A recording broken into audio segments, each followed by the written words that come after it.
Hello നമസ്കാരം, ഏവർക്കും പുതിരീടിയിലേക്ക്. ദേവര എന്ന ചിത്രത്തിൻ്റെ 4-ാം ദിവസത്തെ കേരള ബോക്സ് ഓഫീസ് കളക്ഷൻ റിപ്പോർട്ടാണ് എന്നൊരു വീഡിയോ ഭാഗത്ത്. വീഡിയോയിലേക്ക് വരുമ്പോൾ വീഡിയോ ലൈക്ക് ചെയ്യുക, ചാനൽ സബ്സ്ക്രൈബ് ചെയ്യുക.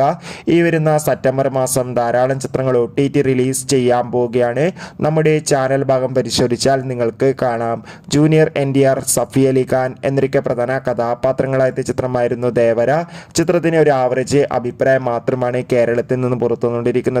അതുകൊണ്ട് തന്നെ എല്ലാ സിനിമാ പ്രേമികളും ഒരേപോലെയാണ് ഈ ചിത്രത്തിന്റെ കളക്ഷൻ റിപ്പോർട്ടും അറിയാൻ വേണ്ടി കാത്തിരിക്കുന്നത്. ചിത്രത്തിന് കേരളത്തിൽ ഒരു ആവറേജ് ബുക്കിംഗ് ആണ് ഇപ്പോൾ നടക്കുന്നത്. അതുകൊണ്ട് തന്നെ 60 ലക്ഷത്തിന്റെ അടുത്ത് മാത്രം 4-ാം ദിവസം കളക്ഷൻ ലഭിക്കുമെന്നാണ് ട്രാക്കിംഗ് റിപ്പോർട്ടുകൾ സൂചിപ്പിക്കുന്നത്. കാത്തിരിക്കാം ചിത്രത്തിന്റെ കൂടുതൽ ബോക്സ് ഓഫീസ് കളക്ഷൻ റിപ്പോർട്ടിനായി. ചിത്രം കണ്ടവരുടെ അഭിപ്രായം കമന്റ് ചെയ്യുക. ഒക്ടോബർ മാസം ധാരാളം ചിത്രങ്ങൾ OTT റിലീസ് ചെയ്യുന്നുണ്ട്. നമ്മുടെ ചാനൽ ഭാഗം പരിശോധിച്ചാൽ നിങ്ങൾക്ക് ആ വീഡിയോക്ക് കാണാൻ വേണ്ടി സാധിക്കും.